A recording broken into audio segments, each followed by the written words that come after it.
Bien que nous ayons pris un retard important par rapport à l'Allemagne, la méthanisation est désormais en plein boom en France. De plus, produire de l'énergie est une source de revenus complémentaires bienvenue pour certaines exploitations. Alors, méthanisation et agroécologie peuvent-elles faire bon ménage ?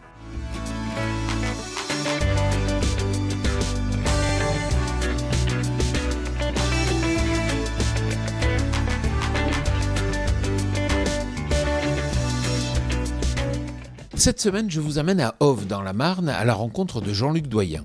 C'est un éleveur toujours prêt à innover et qui sait travailler à plusieurs pour partager un projet sur le plan humain, mais aussi pour optimiser ses charges. Par exemple, il s'est associé avec 5 autres agriculteurs pour créer un assolement en commun. En fait, moi, j'ai une exploitation de 200 hectares avec un élevage bovin de 200 vaches laitières.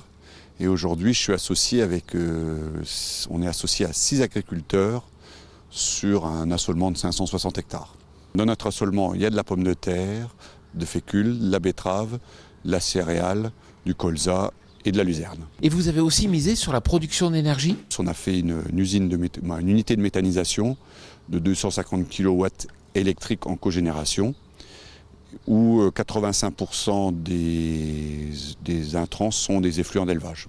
Culture sous couvert et méthanisation, ce n'est pas encore très fréquent. On a fait le choix de la méthanisation déjà par rapport à une problématique que j'avais au niveau de l'élevage laitier, c'était les mauvaises herbes. Lorsque j'épandais du fumier, j'épandais des mauvaises herbes. Donc dans un système à nouveau colza et puis betterave, pomme de terre, toutes nos dicotylédones, elles repoussaient. Donc la méthanisation me servait à stériliser ces fameuses mauvaises herbes.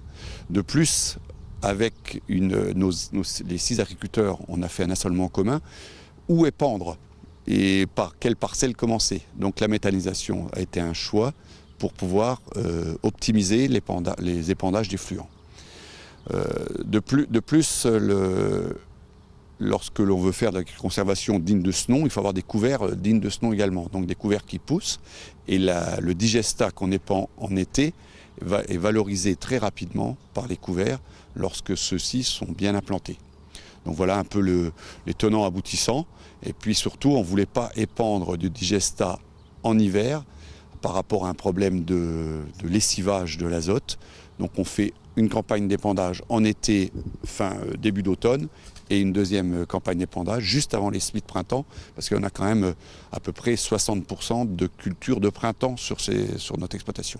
Mais sur le plan agronomique, lisier et digestat, cela n'a rien à voir.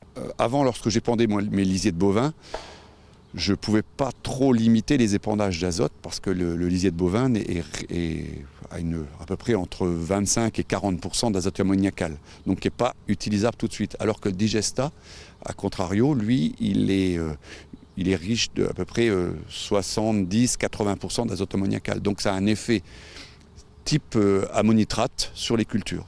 Donc c'est vraiment un booster assez fort. Donc on essaye de gérer ça aujourd'hui. Lorsqu'on épand, on ne vide pas la fosse, on remplit les parcelles. Voilà, c'est complètement une démarche inverse.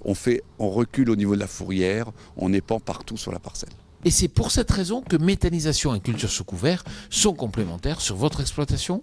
L'avantage également, c'est qu'en épandant du digestat sur les couverts, ce couvert va pousser rapidement, donc il va y avoir une biomasse importante, il va capter l'azote du digestat et il va le relarguer dans la culture suivante progressivement au cours du printemps lors de la minéralisation et qui va être favorable à la pousse de cette fameuse culture en place. Merci Jean-Luc de nous avoir expliqué cet aspect de la méthanisation. Quant à moi, je vous retrouve la semaine prochaine sur TV Agri pour un nouveau regard porté sur l'agroécologie. Bonne semaine à vous.